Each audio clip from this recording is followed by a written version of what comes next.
भगवान के दरबार में पहुंच जाता है तब इसको सारी बात याद आती है।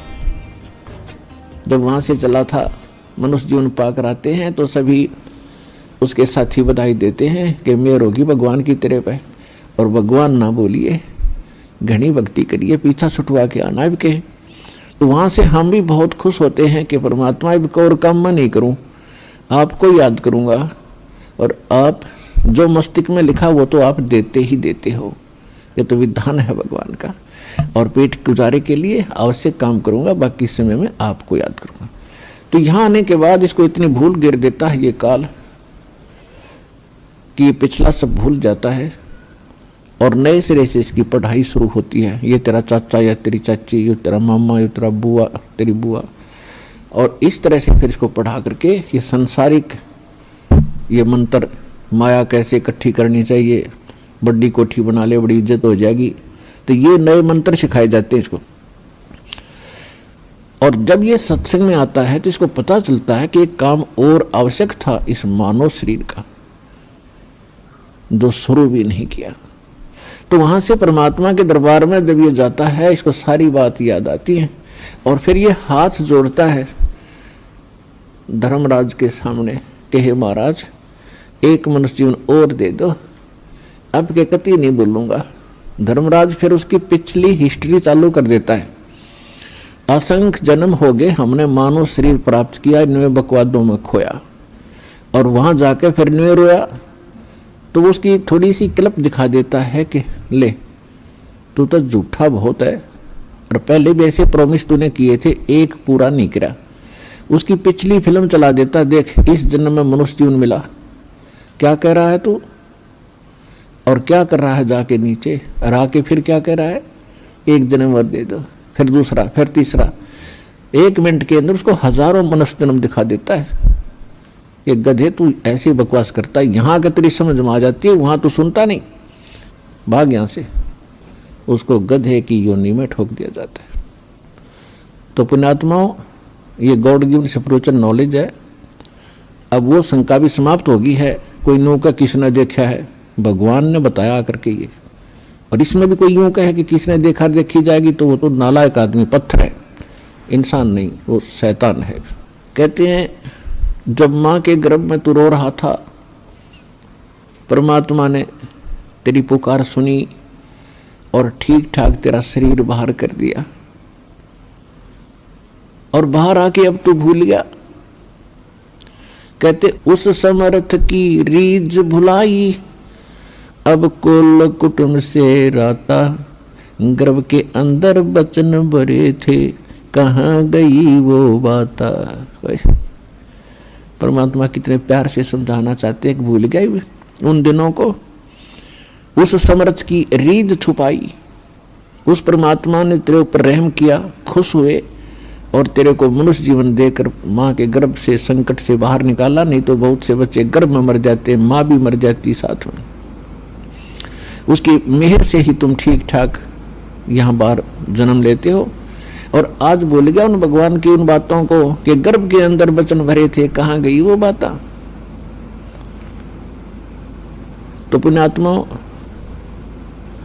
दुख में सुमन सब करें, सुख में करे न कोई, और जय सुख में सुमन करे तो दुख का ही कोई। तो सौभाग्य उन पुण्यात्माओं का जो यहाँ आए हैं, जिनके ऊपर कोई आपत्ति है। दास यहाँ देख रहा है कि 80%, 80% व्यक्ति भक्त श्रद्धालु केवल दुखी ही आए हैं। कोई रोग से दुखी है, कोई और अन्य शोक है उसको, या कोई अन्य प्रॉब्लम उसके ऊपर आई हुई है।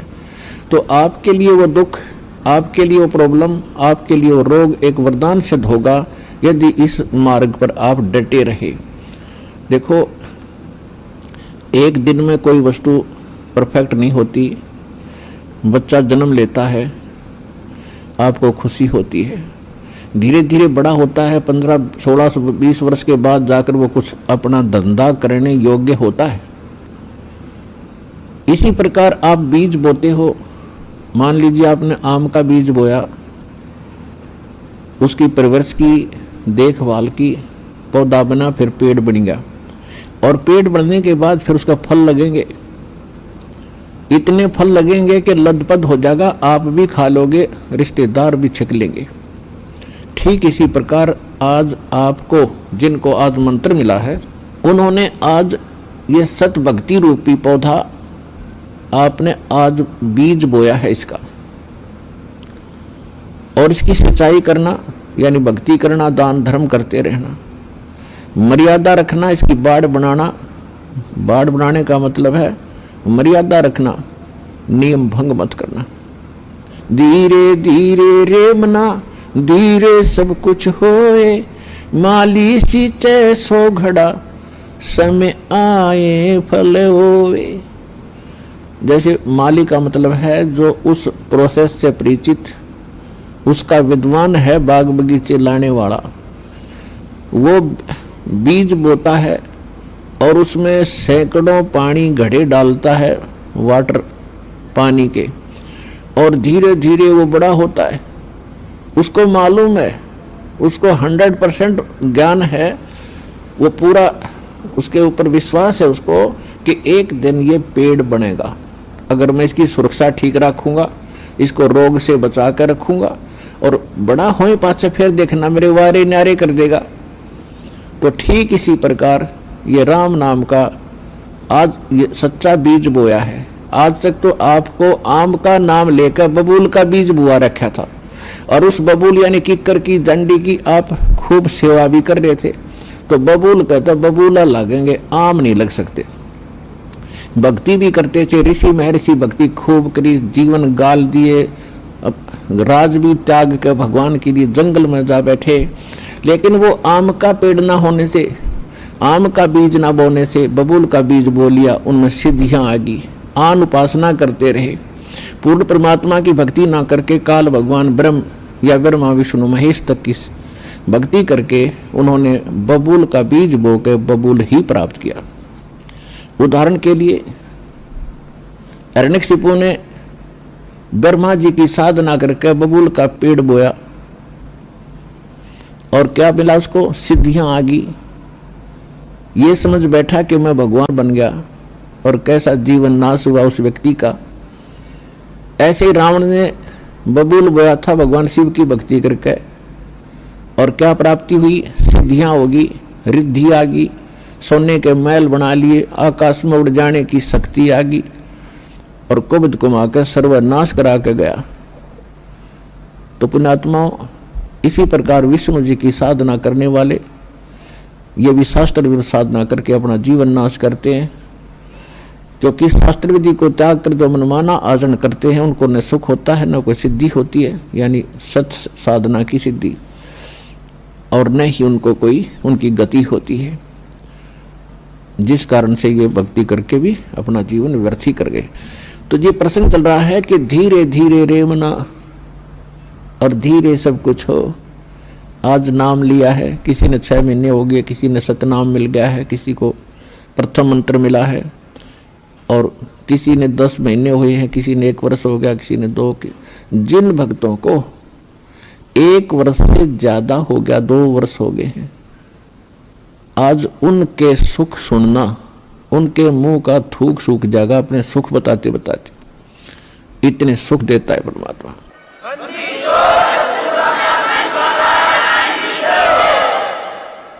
और कुछ अनजान कहते हैं जी मैं 4 बार आ लिया, गण्या कोई लाभ सा विशेष नहीं हुआ। ये उसके लिए प्रार्थना है कि धीरे धीरे रे मना, धीरे सब कुछ हो, माली सींचे 100 गड़ा, समय आए फलो। और दूसरा कारण ये होता है, सतगुरु के दरबार में भाई कमी कहे की ना, अनसा मौज नहीं पावता है तेरी चूक चाकरी। इस सच्चे दरबार में किसी चीज की कमी नहीं है। अगर आपको परमात्मा की राहत नहीं मिल रही है तो आपकी कोई सेवा में, यदि आपको कोई राहत परमात्मा से नहीं मिल पा रही है तो आपका कनेक्शन ठीक नहीं है। अपने आत्माओं, जैसे एक मेन लाइन आई है बिजली के तारों की, और वहां से पूरी कॉलोनी को कनेक्शन मिला हुआ है, और किसी एक व्यक्ति का पंखा नहीं चल रहा, या मोटर नहीं चल रही, या कोई भी आइटम नहीं चल रहा, तो उसका कोई और कारण हो सकता है। या तो पंखा खराब हो सकता है या मोटर खराब हो सकती है, उसको चेक कराओ। और सारा ही व्यवस्था नहीं चल रही कोई भी, तो आपका कनेक्शन ठीक नहीं है। तो यहाँ एक बहुत बड़ी हम गलती करते हैं कि मर्यादा ना रख के भगवान का हम आशीर्वाद प्राप्त नहीं कर पाते, जिस कारण से आप जी का वो कनेक्शन कट जाता है। कहते परमात्मा कहते औखद खावे और पत्थर रखे और तब पावे मोक्ष।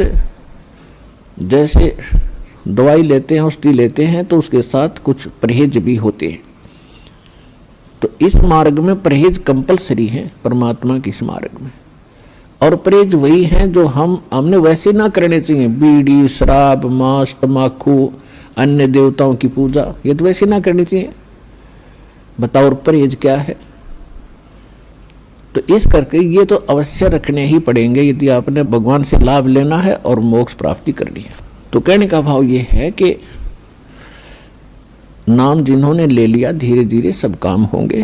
थोड़ा समय दो दाता को, इतने उतावले ना हो। जैसे एक कहता है जी मैंने नाम लिया, मेरे सारे सुख हो गए, तो इसके अब दूसरा कहता है जी मैं 4 बार आ चुका हूं, अभी तक विशेष राहत मिली नहीं है।